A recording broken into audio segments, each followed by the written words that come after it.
Parliament ఆవరణలో విపక్షాలు ఆందోళన చేపట్టాయి. బీహార్ ఓటర్ల జాబితా సవరణకి వ్యతిరేకంగా నిరసన చెప్పాయి.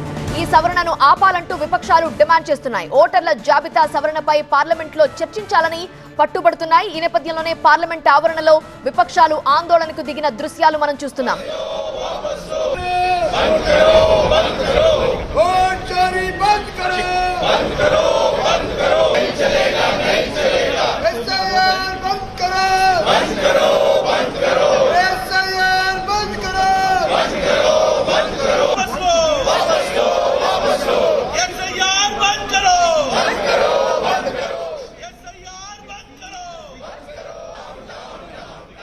ఈ సవరణని ఆపాలి, ఓటర్ల జాబితా సవరణపై చర్చ జరగాలి అంటూ విపక్షాలు పార్లమెంట్ ఆవరణలో నినాదాలు చేస్తున్న దృశ్యాలు మనం చూస్తున్నాం. లోక్సభ మధ్యాహ్నం 2 గంటలకు వాయిదా పడింది. ఓటర్ల జాబితా ప్రత్యేక సవరణని వ్యతిరేకిస్తూ విపక్షాలు ఆందోళన చేస్తున్నాయి. విపక్షాల ఆందోళనతో సభని మధ్యాహ్నానికి వాయిదా వేశారు స్పీకర్ ఓం బిర్లా.